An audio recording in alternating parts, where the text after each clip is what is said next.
Hold up. Wait a minute. This is Carla Renata, aka the Curvy Critic, and I shoot straight from the hip. Yeah, you know I'm only shooting straight from the hip. Let's take a trip around the curve.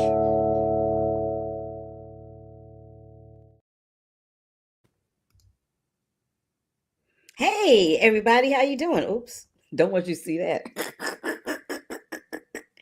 What's that? The hair. The hair is always the hair, people. Always the hair. Okay. Hey, how you doing? Happy weekend, happy holiday season, happy award season, happy all the things. My name is Carla Renata. I'm the Curvy Film Critic, and thank you so much for tuning in. What I do here is I talk about movies, I review them, and sometimes I talk to people below and above the line in the film industry. I got some comments here. Brandon says, I heard that Zootopia 2 got a nomination for a Golden Globe and even a Critics' Choice. I'm about to get into all of that. Also planning on seeing SpongeBob on Thursday. Okay. And the final episode of My Hero Academia was outstanding. Thank you, Brandon, for always weighing in and letting me know what's going on if in the event that I don't, but I happen to know about all of those things. I was supposed to go see SpongeBob and I didn't quite make that. But anyhow, there's that. I'm trying to get this light together. It doesn't quite want to act right with me. Um, so yeah, that's what's going on. And so what I'm going to get into this week is I know I wasn't here last week. And y'all, if I'm being honest, I lost my dad earlier this year, and some days are better than others. And last week just wasn't a great week for me. So, in terms of doing the podcast, so there's that. But I have some great things for you this week. I'm going to get into an interview with Bryan Fuller and Mads Mikkelsen about their film Dust Bunny. And then I'm going to talk about the Golden Globe Critic Choice nominations and the 30th anniversary of Waiting to Exhale. So and I'm also going to speak to the directors of this documentary, The King of Color. You guys will find that really, really interesting. But before I get into that, my Christmas movie, The Christmas Showdown, it finally aired. It is now streaming on HBO Max. The Christmas Showdown with Loretta Devine. And here is a picture that one of my friends took of me from the film. She did a little screenshot and sent that to me, which I really love. And I love that my friends are supporting and watching it. It's streaming on HBO Max right now through the holiday season. And those are my producers. And the one in the orange plays my daughter, Corbin Reed and Amber Stevens West. They had a little party, and I went and we had a wonderful, wonderful time. All right, let's get into it. The 30th anniversary of Waiting to Exhale is up on us. And let me tell you something, when this movie hit, everybody wanted to audition for it if you were an actress. I don't know any Black actress in Hollywood or the East Coast or anywhere that wasn't about trying to be seen for some Miss Waiting to Exhale. It was directed by Forrest Whitaker. It starred Angela Bassett, Loretta Devine, Leela Roshan, and the late Whitney Houston. And it was about first of all, let me talk about the book. The book property was hot, hot, hot. I had the book. I read the book. I read that. I laughed out loud reading that book. That book was crazy. It deals with these four women who are looking to find love. And I think at the time they were probably in their 30s or 40s when the film took place. I think they were probably in their late 20s, early 30s. Not 40s, late 20s, early 30s. And I remember how now remember, this was before Sex in the City. This was before Living Single. Waiting to Exhale was before all of that, and it debuted during the Christmas season. In I can't remember what year it was. I want to say 1995 is when it was, and it debuted during Christmas. But I know a lot of my girlfriends, myself included, we got together and we all went to the movies on New Year's Eve. Me and my single girlfriends went to the movies on New Year's Eve to watch Waiting to Exhale, and we had a little champagne party like they do in the movie. It was a whole thing. um tonight, right now, so in celebration of the 30th anniversary, there's a bunch of activities taking place. There is a Waiting to Exhale live concert happening right now in Brooklyn at the King's Theater. And these fabulous artists, Tamar Braxton, Andra Day, Deborah Cox, and Shalay are at the King's Theater in Brooklyn singing the songs from the fantabulous Grammy-winning score that was written by Babyface. There was a reunion that happened this week on television with Gayle King. She brought in Leela, Angela, and Loretta, and they did a little birthday cake situation where they honored the late Whitney Houston. And they went on the air to talk about, the film 30 years later, what that's like, how they're feeling about that, what it feels like to be celebrating it without Whitney. And as we know, Whitney Houston drowned in a Beverly Hills hotel back in 2012. So she is no longer with us. I also wanted to give some shout outs to the people that were in the movie. Now, remember the dude, that heavy set dude that did a little twirl dance when he was trying to hook up with Leela, and we were like, oh, why is she judging him because he's fat? And he was of all the people that Robin was trying to date in the film, he was probably the most sensitive and probably would have treated her the best. Well, his name is Wendell Pierce, and Wendell Pierce was, since Waiting to Exhale, has done a plethora of different TV shows and theater productions, but about a couple of years ago, he was nominated for a Tony for his role as Willie Loman in Death of a Salesman. He's a huge civil rights activist, and right now he's starring in the CBS television series Elsbeth, as well as he had co-starred in the big super hit from Warner Brothers, Superman, over the summer. Dennis Haysbert, who played the philandering husband that Whitney Houston's character was hooked up with. He played Kenneth. He is famous as the Allstate guy. When you saw those old Allstate commercials, he was the Allstate dude with the really deep voice. He's also known for his roles on 24, Lucifer, and Dear White People. Michael Beach, who played John, he was the guy that was married to Bernie, played by Angela Bassett. He's a busy actor appearing in Mayors of Kingstown, Dead Boy Detectives, and so many other different shows. The late Gregory Hines played the romantic lead for Loretta Devine, and he is no longer with us as well. He succumbed to cancer. And y'all know Loretta Devine. Loretta Devine got about 3 Christmas movies on TV right now between Lifetime, Hallmark, and OWN. So I just wanted to give a shout out to the 30th anniversary of Waiting to Exhale because it is literally one of my favorite movies, and I loved everything about it. If you haven't seen it, please go to Hulu and stream it. It is streaming on Hulu, Disney Plus right now. You don't want to miss it. And hey, how about you have your own New Year's Eve party with your girls this year? All right, let's get into The King of Color. The King of Color is this documentary that I watched that I didn't know anything about, but was urged to watch it through one of the publicists that I know. And what I found out about this film is that there is directed by Patrick Creedon and Sean Adams, and I have an interview with them that I'm going to show you. But at 96 years old, Lawrence Herbert, known as the King of Color, was a visionary whose revolutionary idea to standardize color remains largely unrecognized. He grew up in the Depression era in Brooklyn. He entered a print and manufacturing trade during a time when color was a chaotic and subjective experience, and he channeled his own unique vision into creating the Pantone matching system. You'll see what that is when we talk about it in the film, but take a look and a listen to this interview that I did with the creators, or not the creators, the directors of the film, Patrick Creedon and Sean Adams, centered around, let me find my interview. My thing won't come down. Oh, shoot, I don't have that one uploaded yet. We'll get to that in a minute. Why did I not upload the interview? I'm crazy. I'm running late today, y'all. So, a sister is doing some things and just doing all the crazy things. But I really do want y'all to see The King of Color. So while that is uploading, I'll go ahead and begin talking about Ella McKay, because that is a film that debuted this week as well. It's in theaters right now. It's directed by James L. Brooks. Now, if James L. Brooks's name sounds familiar to you, he is one of the creators of The Simpsons, The Mary Tyler Moore Show. He directed and wrote such films as Terms of Endearment, As Good as It Gets, and so many other hits that we know and love.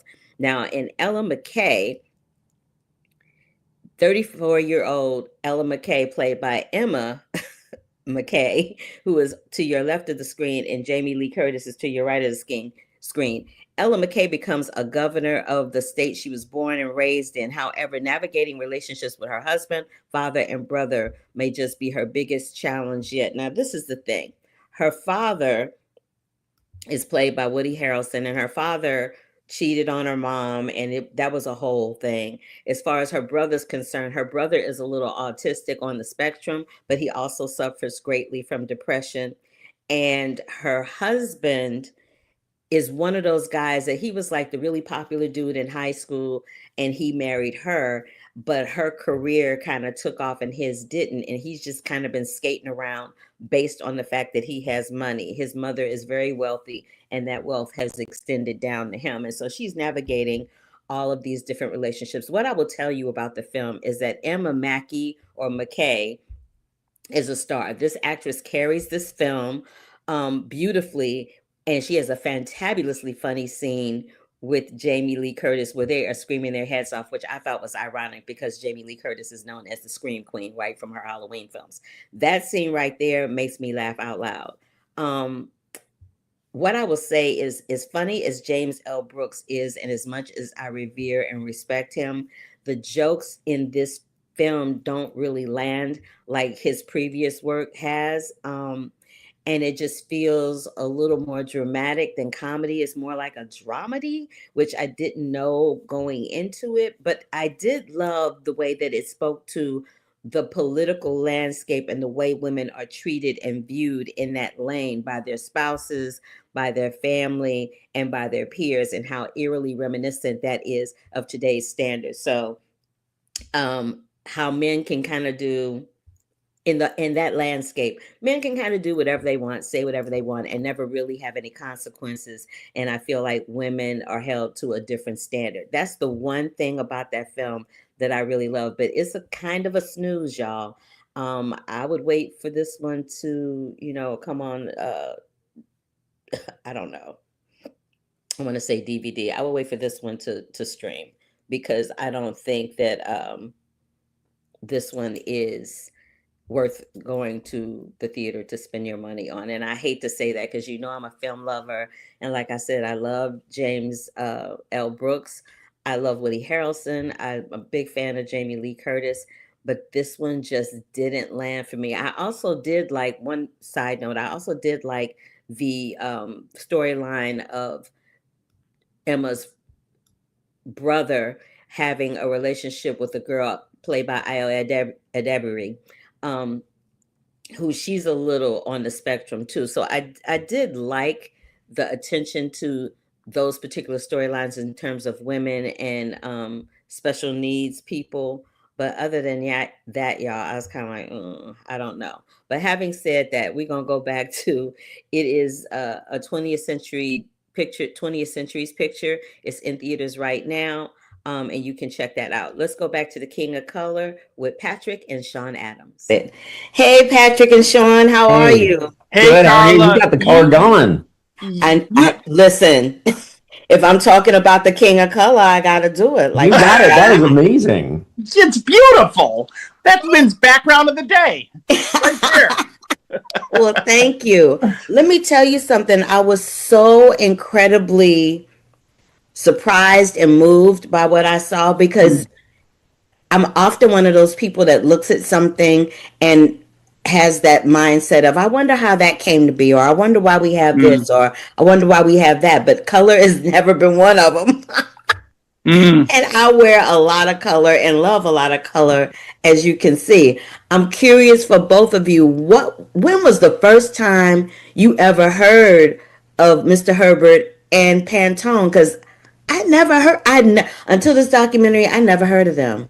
Honestly, like in high school where, you start getting interested in a subject like graphic design and printing, and somebody gives you a Pantone book and you're like, this is the most amazing, wonderful, joyous thing I've ever received in my life. Thank you.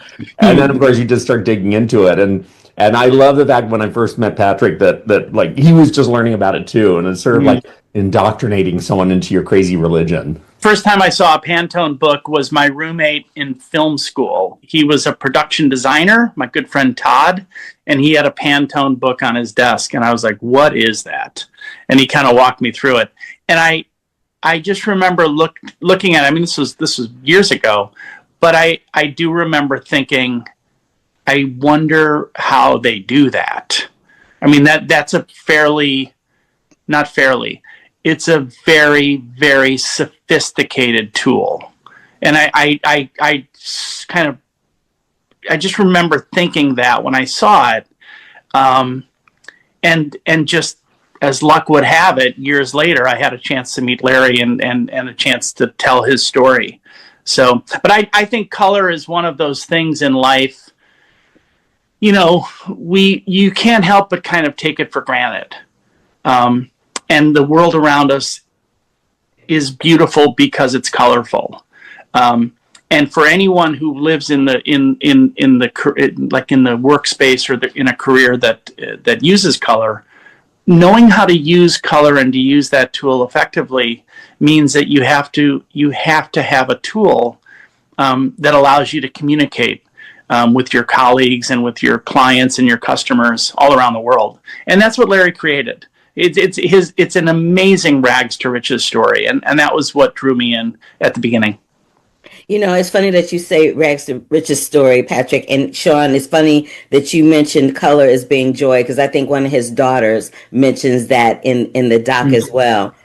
What I'm really fascinated by when I watched this, though, is that this was a man who was on a trajectory to become something else. And color was the thing that took him in a completely different direction. For both of you, has there been a time in your life that defined who you wanted to become as opposed to who you ultimately became? Yeah, that's a great question. Well, I would start by saying that with Larry, because Larry he's a world-class entrepreneur, he'd be the first to tell you that failure is an option. If you want to create something, if you want to blaze a trail in the world doing anything, you're going to fail every day. And I think that especially we have 3 kids. My wife and I have 3 daughters. And I think younger folks, and myself included when I was their age, were so afraid of failure.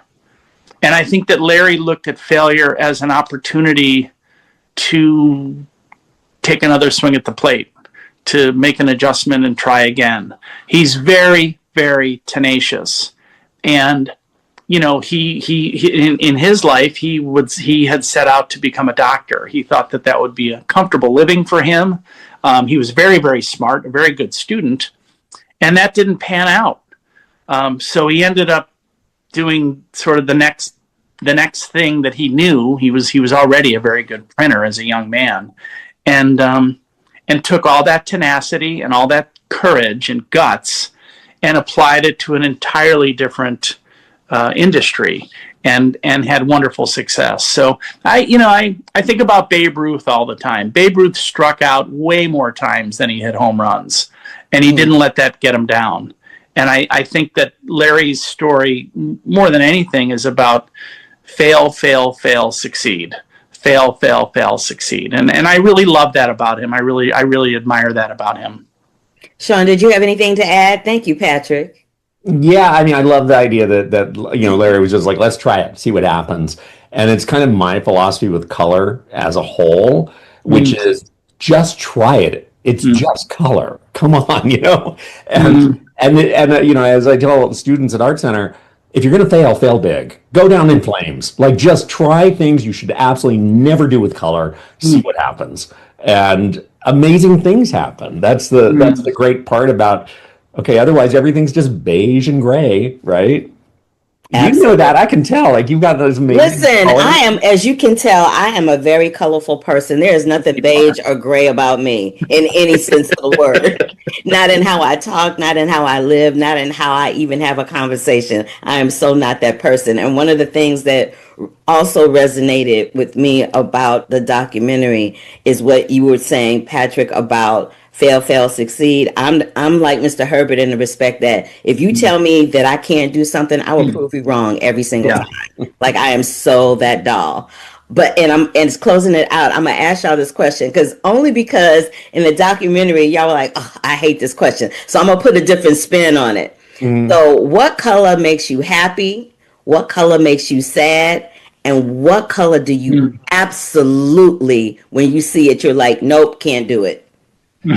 Good question. And it's funny, but and the reason I hate that question, the what's your favorite Pantone color, is that I'm totally color promiscuous. Like I'm just like I love them all. Like and so it's really hard to nail it down. But it depends on the day. I mean, currently it's the color of their background. It's that fuchsia violet color that is just so amazing and I love that you can't really tell if it's fuchsia or is it violet or it's all mixed up.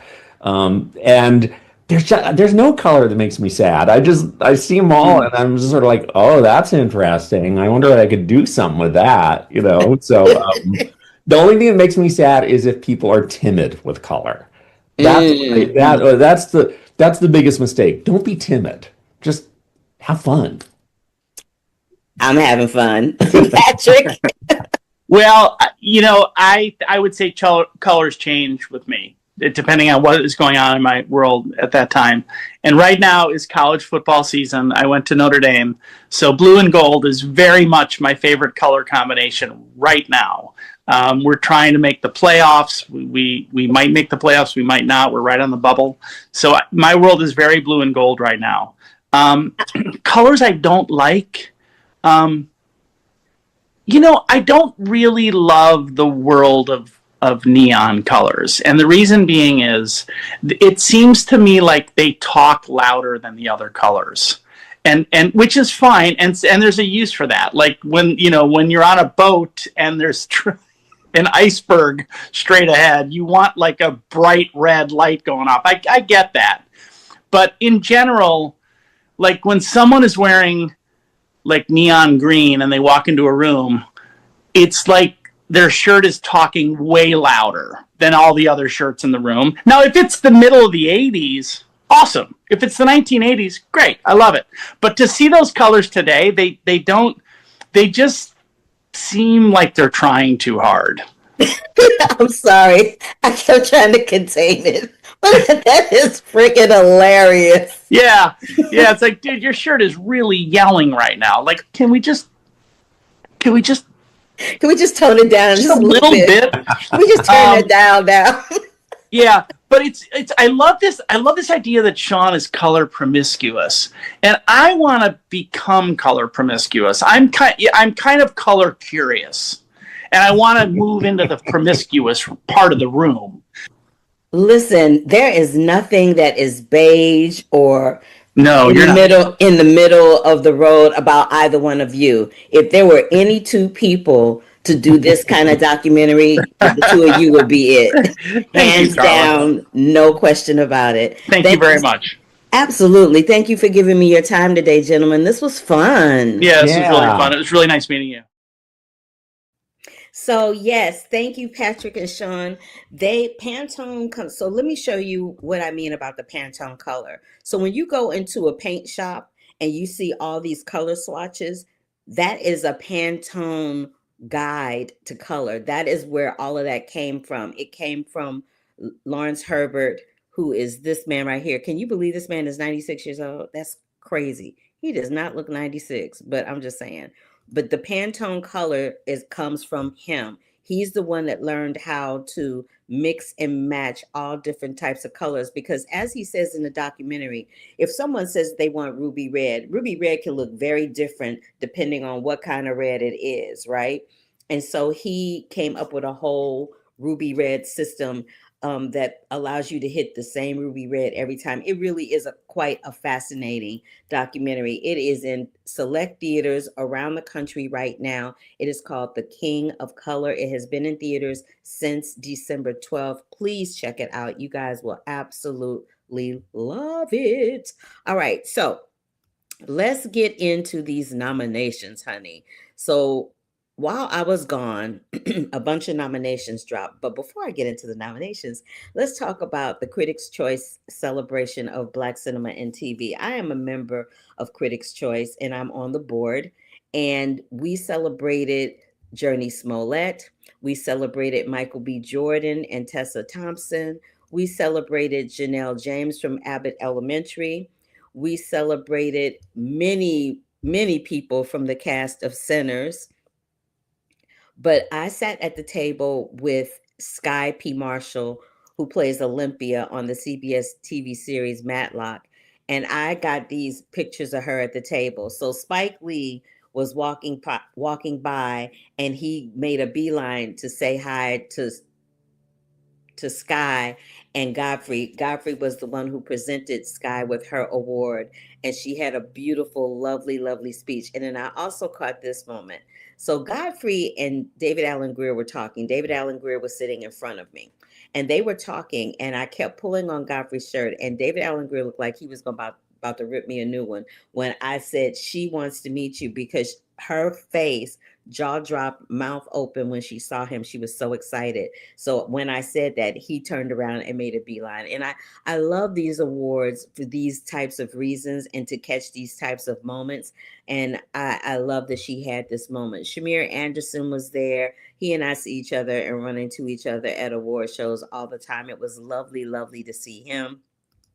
And then, of course, to run into my fellow board member, Sean Edwards, Natasha, and Lisa. Natasha and Sean work on, in addition to working on the celebration of Black cinema and TV, Sean does a lot of the social media for the Critics' Choice channel, and Lisa does that as well. So that is basically our social media team right there. We honored this young lady. We honored, and then I ran into this young lady. Her name is Vanessa, and she is a fantabulous voiceover artist. She does the live announce for Critics' Choice all the time, and I love that I was able to meet her in person. That was one of my favorite things ever. Okay, now let's get into these awards. So the Critics' Choice Awards dropped, and let's talk about what got nominated from the Critics' Choice Awards. And when I finish talking about that, I'll get into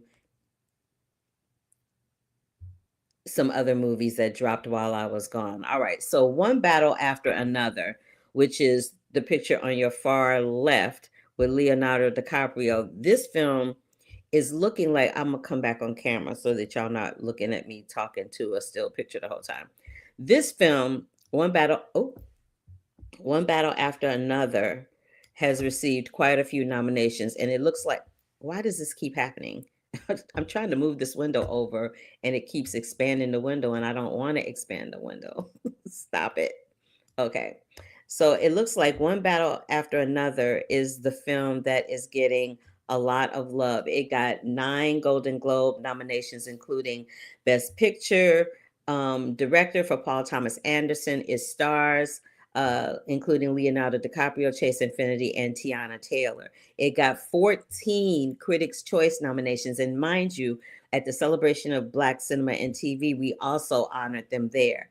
For Critics' Choice, our organization honored them with nominations for Best Picture, Director, multiple acting awards for the same people that got it. For Golden Globes, the only exception is we nominated Benicio del Toro in Best Supporting category, Best Screenplay, Cinematography, Editing, Score, Sound, and Stunt Design. One Battle After Another has also received nominations from the New York Film Critics Circle for Best Film, Best Director for PTA, the Los Angeles Film Critics Association, Best Film, Best Director. And it seems that seems to be an ongoing theme with them. They're getting nominations for Best Film, Best Director. Leonardo DiCaprio is getting a lot of nominations. Tiana Taylor is getting a lot of nominations. Tiana Taylor made history. This is her first Golden Globe nom. And during the local or regional critics organizations like Chicago Film Critics gave them a record 9 wins, including Best Film. Atlanta Film Critics gave them 7 wins, including Best Film. California on Location Awards gave them Location Team of the Year, and the Golden Trailer Awards got Best Original Score. So that is what's happening with one battle after another. When we get into Sinners, let me scroll up. When we get into Sinners, their nominations are kind of all over the place. So Sinners got 7 Golden Globe noms. And let me just reiterate that the Golden Globes will be announced on January 11th.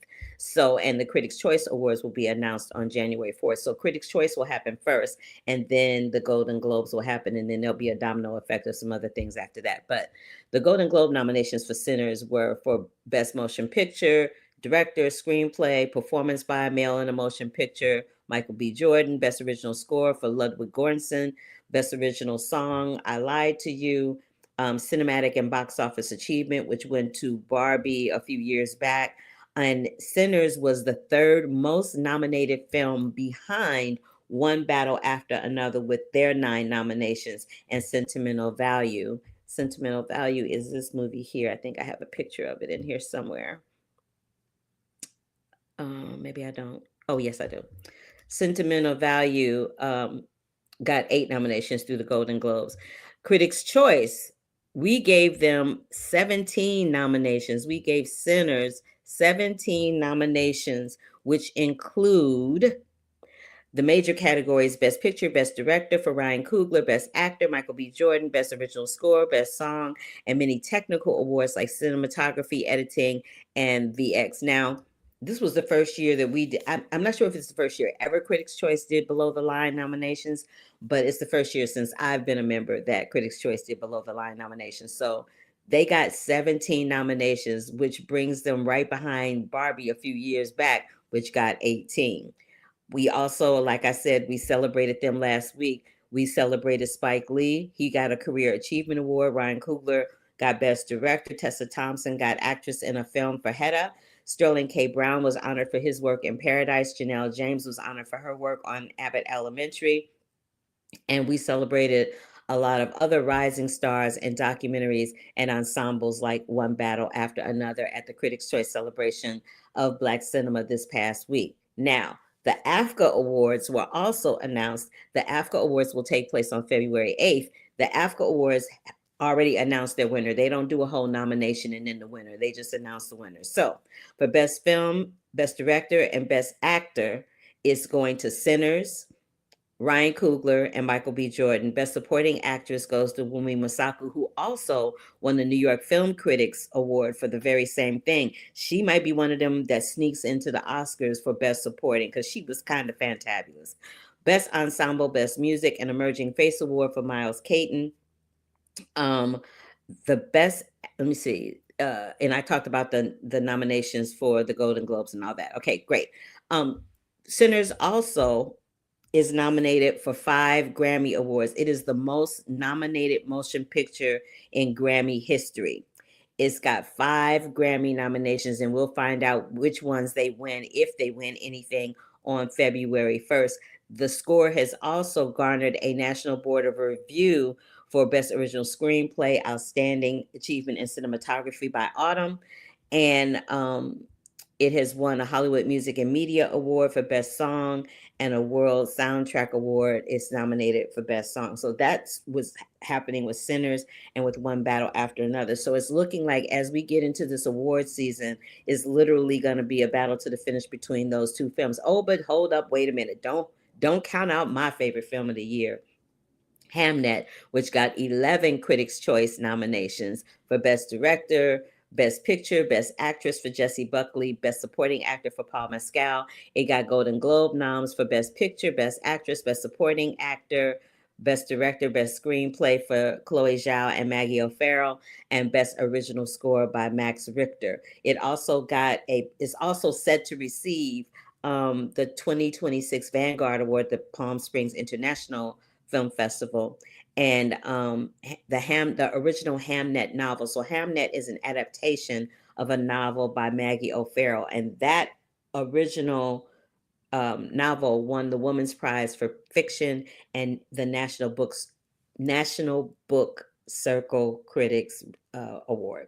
So that's that. Now, at the Palm Spring International Festival, I know this is a lot, so let me just reiterate. The Golden Globes will be taking place on January 11th, and they're honoring, in addition to everything I just said, they're honoring Sarah Jessica Parker with the Carol Burnett Award. I talked about all the other awards and Critics' Choice and all that. All right, so now let me get into what's happening at the Palm Spring International Film Festival. The key honorees and awards are Timothée Chalamet is getting the Spotlight Actor of the Year Award for Marty Supreme. Michael B. Jordan is getting the Icon Award for Sinners. Leonardo DiCaprio is getting the Desert Palm Achievement Award for One Battle After Another. Ethan Hawke is getting a Career Achievement Award for his work in Blue Moon. Dwayne Johnson is getting a Creative Impact and Acting Award for The Smashing Machine. Tiana Taylor is getting a Creative Impact and Breakthrough Performance Award for One Battle After Another. And the Sentimental Value cast is getting the International Star Award, and that film stars... Oh my goodness, that was a lot to say. That film stars Stellan Skarsgård, Renata Rensviv, and Elle Fanning. Guillermo del Toro, Oscar Isaac, Jacob Elordi, Mia Goth are getting the Visionary Award for Frankenstein. And last but not least, Chloe Zhao, Jessie Buckley, and Paul Mescal are getting the Vanguard Award for Hamnet. Oh, but hold on, I'm not done. So now we're going to get into... I know this is a lot, y'all. I know it's a lot. Marty Supreme. So Marty Supreme going into the award season was getting a lot of buzz. I'm fair to middling on Marty Supreme, but it's starting to pick up significant award buzz, and it received multiple nominations, including 8 Critics' Choice Awards for Actor, Best Actor, Picture, Director, Screenplay, etc. 3 Golden Globe nominations for pretty much the same thing. And there's more anticipated groups that are going to weigh in, like the AFI, in terms of honoring Marty Supreme.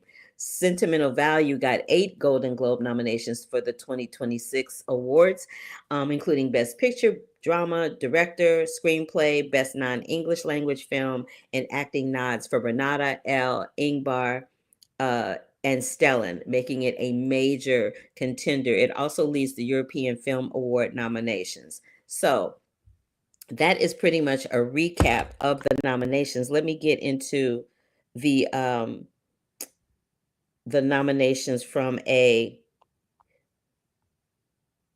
we go. The animation nominations. So the animation nominations, Golden Globes and Critics' Choice Award nominations went to Disney's Elio, Disney Zootopia 2, the anime Demon Slayer, Arco, Little Amelie, and the character of Rain, along with K-pop Demon Hunters. K-pop Demon Hunters is like a beast this season in terms of animation, and it's getting a lot of attention.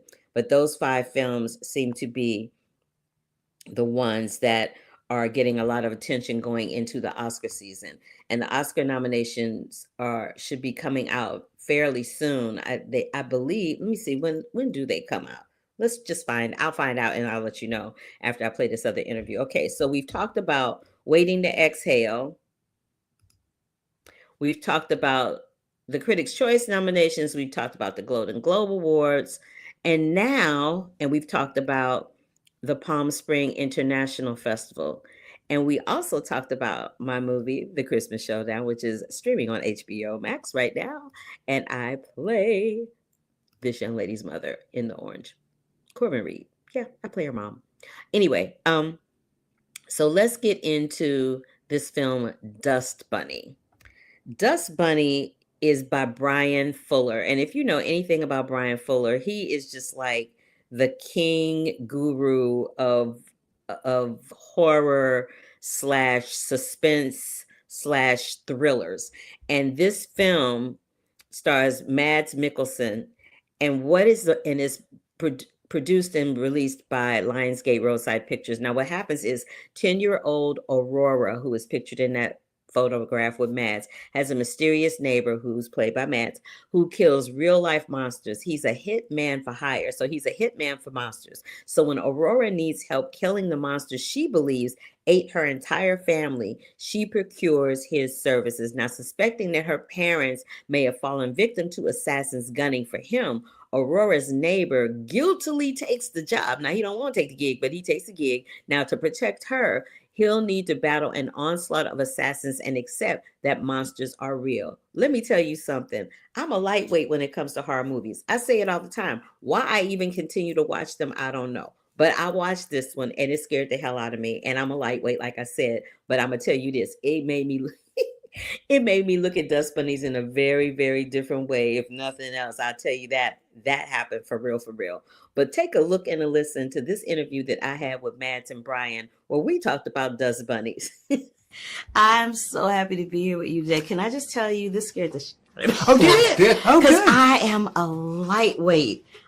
Which brings me to this. Like when we're little kids, we all have stuff that we're afraid of. I was and still am deathly afraid of the dark. What were you afraid of when you were a little kid? I wasn't happy with the dark either. No, it's not the dark itself. It's that you lose one of your senses, and then all your imagination just goes ballistic, right? Frankenstein, the first Frankenstein, black and white with boys' colors. Yeah, I saw it when I was way too young, I guess. Yeah, my mom loves that movie. Yeah. But my mother laughs at horror movies. Like my mother, yeah. Stress relief? No, Or- my mother just thinks they're funny. Okay. She is like like most people would laugh at a sitcom. My mother watches a horror movie and just hollers. Like she went to see It and she was cracking up and I was like this. I was like, and my mother was trying to pull my hand. I'm like, you know what? I don't know how I became your child, but okay. What You are chose. I loved werewolves as a kid, but I was also terrified of them. And the thing that was most terrifying about the Wolfman, which was the one that kind of sat with me, is that he can present as a normal human, and there is a part of him that is deadly and dangerous, and you don't necessarily see that face first. And that was very unnerving to me as a child.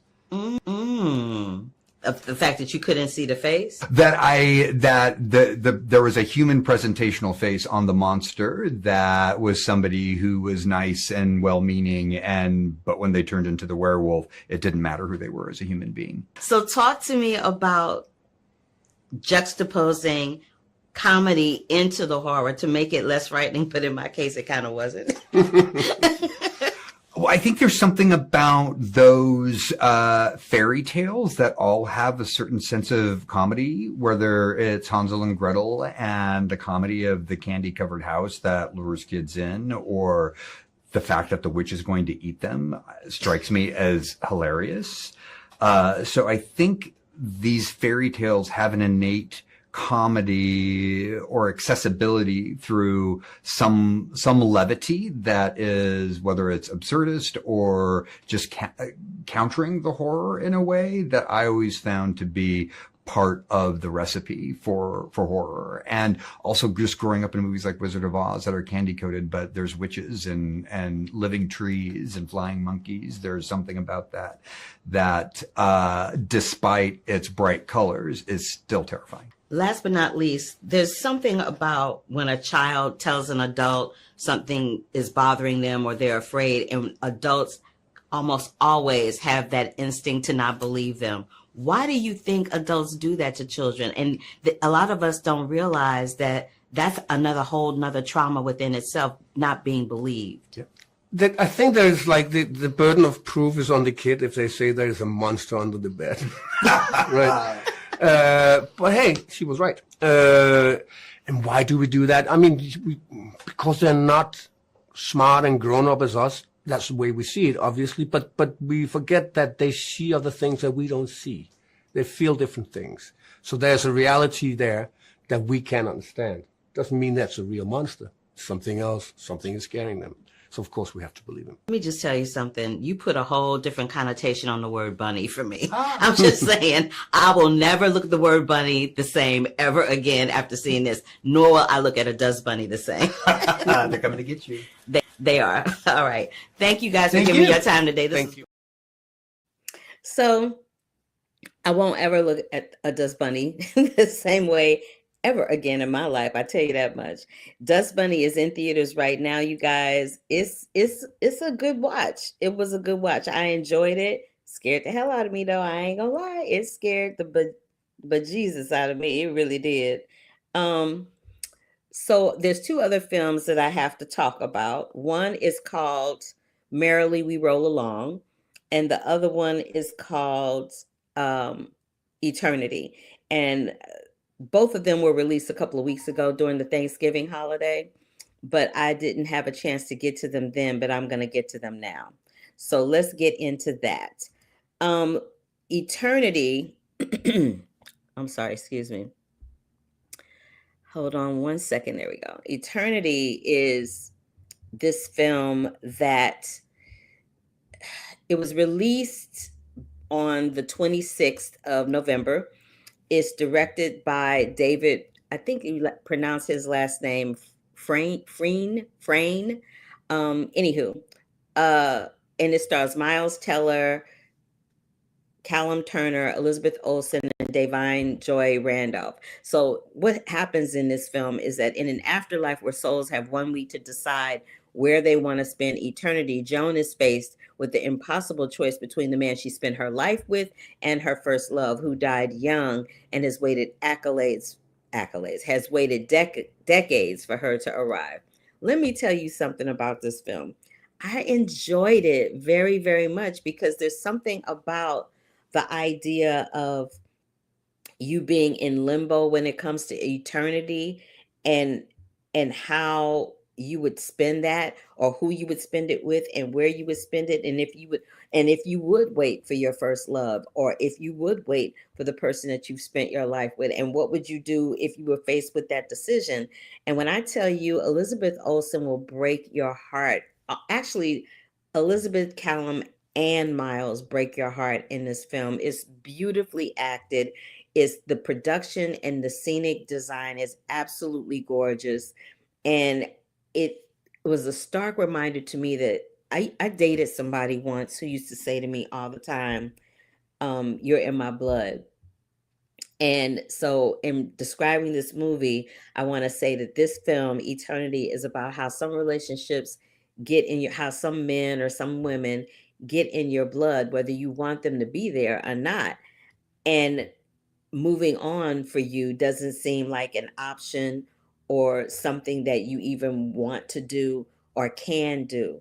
And this film addresses all of that. It's a great film about the human condition and human life and human relationships. And I highly suggest you watch it. Again, the film is called Eternity, and it is in theaters right now. Last but not least, I'm going to get into this film, Merrily We Roll Along. So Merrily We Roll Along was a Broadway musical that starred these three people right here.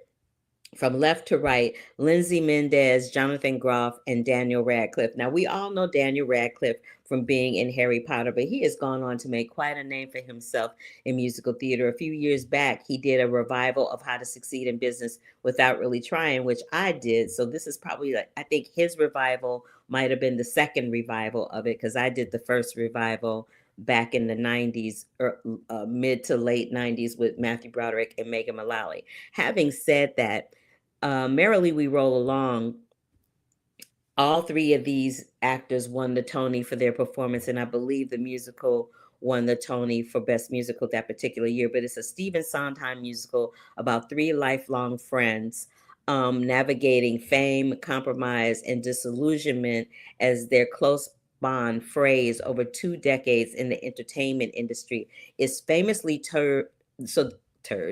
is famously told in reverse order. So we see where they end up, and then the musical goes back in chronological order, starting with their fractured present, and then it moves backward to their optimistic beginnings in 1957.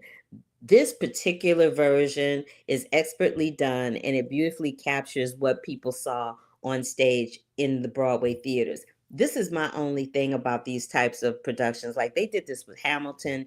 They've done this with a few musicals now, and it scares me, because it scares me to think that moving forward, you know, people won't go to Broadway if when the show is still running. Now, these when Hamilton is still running, so that's a whole different example. But Merrily We Roll Along is no longer running. So to see this in a streaming platform version is cool, because for those people that weren't able to make it New York, you can see it.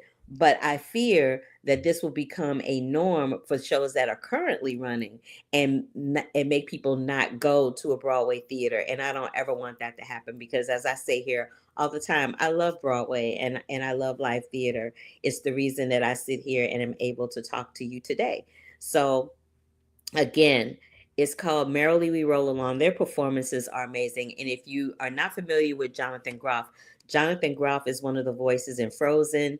He was in God, what was that other musical he was in? Oh, he's on Broadway right now in a Bobby Darin inspired musical called Just in Time. And he was in a musical that, for the life of me, I can't remember the name of it.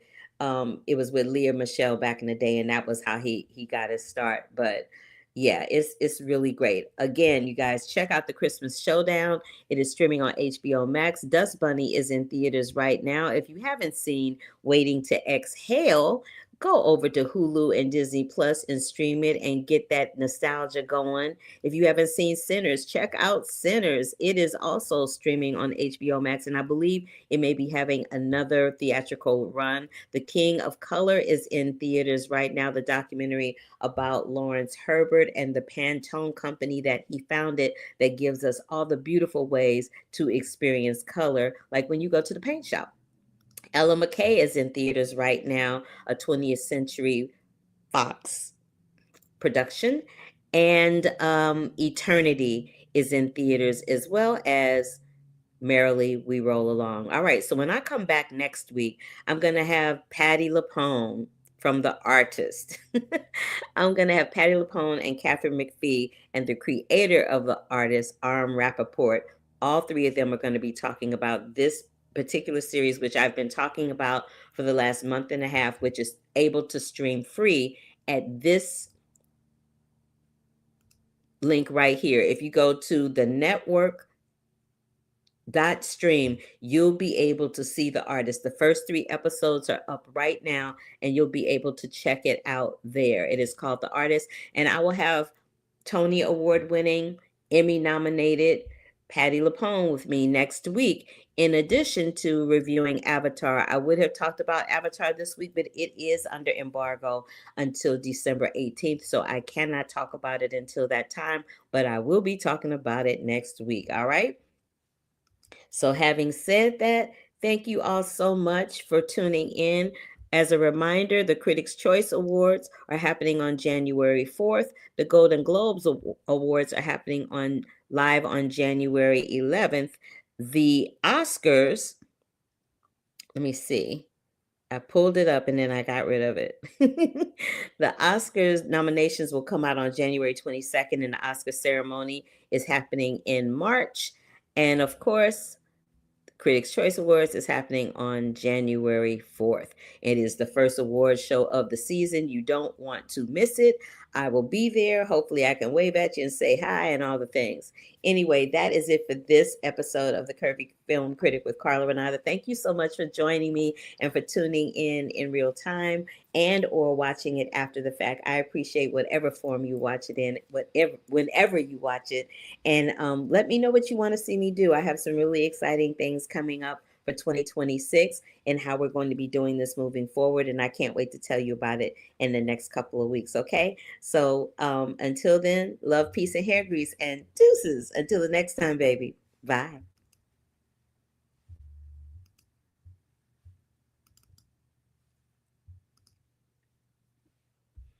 Hold up. Wait a minute.